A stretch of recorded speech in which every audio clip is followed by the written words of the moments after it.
Hello viewers, welcome to Gambia Police Force Press. I am Mud Musa Sisawa, the Public Relations Officer for the Gambia Police Force. And today we have a very, very important segment here. And today I am with the engineering unit of the Gambia Police Force. And I guess this is the first time we're having such an engagement with the engineering unit. With me on my right is the officer commanding for engineering unit, and on my left is the deputy officer commanding. We are currently at Kairaba Station where an amazing work is taking place. But I will allow them to introduce themselves first. Thank you very much, Piaro, and welcome to the Police Engineering Unit. I am Chief Superintendent Keba Diop, Officer Commanding the Police Engineering Unit. You are welcome. Thank you. And you? I am Superintendent Abdullah Njai, the Deputy Commanding Officer of the Police Engineering Unit. First and foremost, I just want to ask, as the officer commanding you just mentioned, what is happening here at Kairaba? Yeah, thank you very much, Piaro. What is happening right now here is the concrete slab. We are doing the concrete decking of the last floor of the Kairaba Wapis project, which was designed, surveyed, constructed by the Police Engineering Unit. Yeah. That's amazing. Yeah. That's I even don't know the words for it. Because why I'm saying this, I have witnessed another construction or renovation that the engineering unit of the Gambia Police Force has made at the main referral hospital of the Gambia, that is Edward Francis Small Ticket Hospital. So it's not a surprise that a project owned by the Gambia Police Force, the engineering unit did the survey, you did the, how do you call it? The architectural design, the setting out and the construction. Can you tell us or take us through the construction itself? Let's say just for today, what are your men doing? Because we could see your men behind, you can see cement,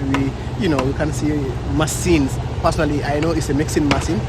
but what more can you tell us about what is really happening? Okay, this preparation, it has not just started today. We started 3 weeks ago by engaging the carpenters to do the formwork, hiring acrojacks, acrobeams to do the supports, and also for the steel fixing team also to lay their iron rods, the electricians also to lay their electrical pipes. Yeah. So yesterday was the final preparation. We divided the men into groups. Some are specifically on supplying sand, the others are on the basalt, the others are supplying water, the others are on the mixing machine, and we have another detail on top that are carrying wheelbarrows to the other areas that are to be covered with reinforced concrete slab. That's amazing. That is good. This construction itself, since you from the design to where we are today, so what more can you tell us about the building? Not into the functions of the building, but in terms of the design, in terms of quality, in terms of all the effort that have been put in this building. Yeah, because when this opportunity was given to us, we take it as a challenge, as a way to at least to change the narrative of the Police Engineering Unit, to show that we can really come out with modern design and we can do it by ourselves. Not like previous season, though they are good because each design matches with the generation. So, but for us, we stepping in, we are trying to come up with design that will match our generation and the generation coming. Because construction is expensive. Because you have to factor that the design we are doing, it should not only match or serve the purpose of the current generation. It should serve the purpose of the future generation to avoid breaking, demolition, and coming up with another new designs. Mune be kirin jangin tembendo sainte. Piaro komi yaji nyameng be babunjangol lokang. Babunjangol lokang and be minto be tembeda minto tendi tembeda nying akumata bakade do ko nyin kono katu be mbala last floor wala ala floor labang nyim bole concrete kang. So nyin bi kay mba ngamra dameng pangai bang ma start le mba ban na bile because nyin stage nyin abaka stop de stop. So bi kay comme ya nyam bar sante di njam pata je bakelo sain kay sapo talante mo dal fotata be nga talante mo be mala stage bu nekk ci construction bi mo nekk last stage bi pour couler the last floor ci loolu leen nekk. So gisee ñëpp a ngi busy right now ñi ngi pel ñi ngi égal ñi ci kaw ñu ko liggéey moom moo nekk last stage of the building because building bi loolu lañ ko décidé ne foofu la ma mën a am du mën a tegaat beneen yaa waaw tey nag balaa ñu egg si tey yan préparation ñoo amoon pour ñu egga fee fuñ egga nii. waaw préparation bi nag yàgg naa commencé jël na about 2 weeks 3 weeks ñu ngi woon si préparation bi because xam nga kuule dafa nekk lu nga xam ne dafa lu fa involve dafa bëri yaa because different xam nga comme ni ñu ko waxee rek engineer unit du one man trade du one trade because expertise of different expertise coming together ñu form engineering because carpenter yi amoon nañ si wàlla electrician si amoon nañ si wàlla maçonnier seen bopp si am nañ si wàlla steel fixer bi amoon nañ si wàlla so yooyu noonu yëpp dañ ko doon prepare before this day because day bi ni suñu starté concrete bi amul stop dafa war a jeex waaw because last concrete la because su stop it amee rek mun naa féeloo bi ba pare liggéey dafa am coming do ko ñameng stage ol dem nga stage jamala ke janimba futala jang coming kapindal yela do ko kele ka newol londi ka yirol pemben santo plywood ol ke be pemben santo kabriol bodaje ne city lal fana nada sel yela newol city saying electrician ol kurando kulal wol financial de santo yela pipe ol bela saying ha wol keta so saying concrete ol be ke kam aussi ba léegi rek pour wax la rek building bu ñoo gis ni building bu rëy la understand nga dama bëggoon rek nga wax ñu si yéen engineering unit bi si boppam of the Gambia Police Force lan mooy seen capacity ak lan ak liggéey loo leen dee def. waaw boobu de moom kontaan naa si trop capacity moom am nañ capacity am nañ manpower bi am nañ expertise bi waaw lu ñu mën a def bëri na from surveying designing QS construction yëpp lañ mën a def because am nañ architects am nañ civil engineers am nañ carpenters am nañ AC team am nañ sliding window bi moom moo nekk ñu nga xam ne ñoom ñoo ñëw join ne ñoom tam dañ bëgg a contribute seen quota to the nation building yaa kon dafa mel ni rek a complete construction company daanaka